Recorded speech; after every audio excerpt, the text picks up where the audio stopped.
నా దగ్గరున్న కార్లన్నీ అమ్మేశాను. నా దగ్గరున్న నగలు అమ్మేసి లాయర్ల ఫీజులు కడుతున్నాను. ప్రస్తుతం నేను ఒక అతి సాధారణ జీవితం గడుపుతున్నాను. ఇదేదో సినిమా డైలాగ్ కాదు, లండన్ కోర్టులో అనిల్ అంబానీ స్వయంగా చెప్పిన మాటలు. కానీ కొన్ని ఇయర్స్ వెనక్కి వెళ్తే 2008లో ఆయన నెట్వర్క్ 2 లక్షల కోట్లు. According to Forbes article world లోనే 6th రిచెస్ట్ మ్యాన్. చెప్పాలంటే ఇన్వెస్ట్మెంట్ గురు వారెన్ బఫెట్ కంటే ఈయనే రిచ్. ఆ సంపద ఎంత అంటే ఆయన రోజుకు 1 కోటి చొప్పున ఖర్చు చేసిన ఆ డబ్బు అయిపోవడానికి 547 ఇయర్స్ పడుతుంది. కానీ కేవలం 10 ఇయర్స్ లో ఆ సామ్రాజ్యం మొత్తం పడిపోయింది. ప్రపంచాన్ని శాసించే స్థాయి నుంచి సొంత అన్నయ్య బెయిల్ డబ్బులు కట్టే పరిస్థితి ఎలా వచ్చారు? ఇది జీరో టు హీరో కథ కాదు, ఇది ఒక గ్లోబల్ ఐకాన్ యొక్క హీరో టు జీరో కథ. ధీరుభాయ్ అంబానీ కట్టిన సామ్రాజ్యం అనిల్ అంబానీ చేతుల్లో ఎందుకు కుప్పకూలింది? అనిల్ అంబానీ ఫెయిల్యూర్ వెనుకున్న అసలు కారణాలు. కేవలం 500 రూపాయలతో ముంబై వచ్చి 25,000 కోట్ల రిలయన్స్ సామ్రాజ్యాన్ని నిర్మించిన వ్యక్తి India's business legend Dhirubhai Ambani. 2002 July 2న కన్నుమూశారు. కానీ ఆయన చనిపోవడానికి ముందు ఆయన చేసిన ఒకే ఒక్క పొరపాటు, అది సక్సెషన్ ప్లాన్ చేయకపోవడం.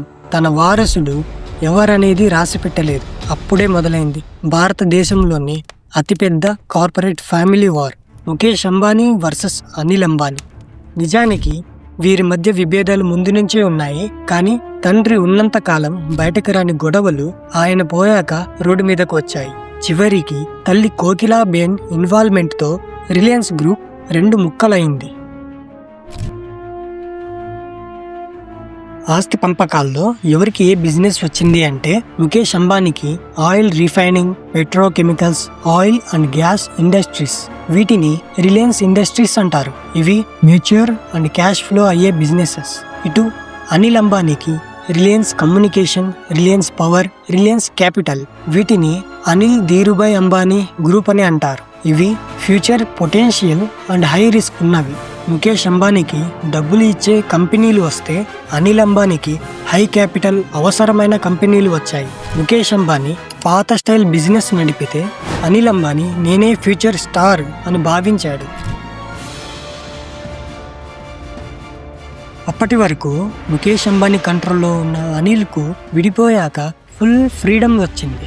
అతని అంబిషన్ ఆకాశాన్ని తాకింది. కంపెనీలు విడిపోయిన 2 రోజుల్లోనే 80,000 కోట్ల పవర్ ప్రాజెక్ట్స్, 2,000 కోట్ల క్యాపిటల్ ఇన్వెస్ట్మెంట్, ఇన్ఫ్రాస్ట్రక్చర్, ఎంటర్టైన్మెంట్, ఇలా అన్నింటిలోనూ దూకేశాడు. కానీ ఇదంతా కూడా బారోవ్డ్ మనీ, అప్పుగా తెచ్చిన డబ్బుతో. ఇటు ముఖేష్ అంబానీ ఉన్న బిజినెస్ ను స్ట్రాంగ్ చేస్తుంటే అనిల్ అంబానీ అప్పు చేసి కొత్త రాజ్యాలు కట్టడం మొదలుపెట్టాడు. అనిల్ అంబానీ కెరియర్లోనే 2008 golden year. Reliance power IPO launch అయింది. కేవలం 60 సెకండ్స్లో IPO ఓవర్ సబ్స్క్రైబ్ అయ్యింది. 24,000 కోట్లు ఒక్క నిమిషంలో వచ్చాయి. ఆయన నెట్వర్క్ $42 బిలియన్ దాటింది. ప్రపంచంలోనే 6వ ధనవంతుడయ్యాడు. కానీ ఇక్కడ ఒక్క ట్విస్ట్ ఉంది.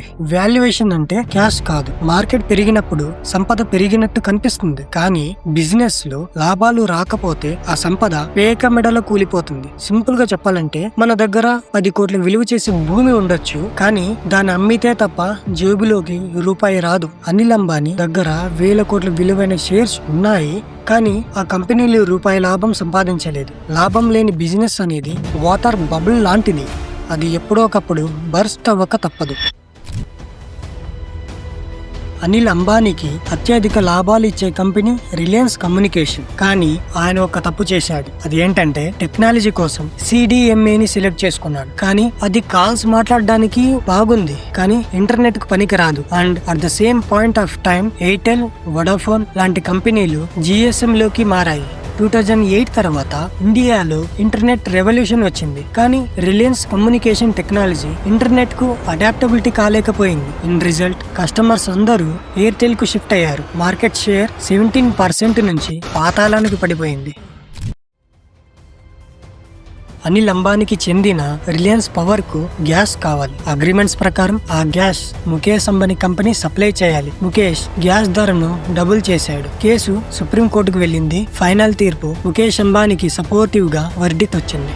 దీంతో అనిల్ అంబానీ పవర్ ప్లాంట్స్ అన్ని కూడా నష్టాలకు వెళ్లిపోయాయి. దానికి తోడు దాద్రి ప్రాజెక్ట్స్ కోసం రైతుల భూముల విషయంలో కోర్టు షాక్ ఇచ్చింది.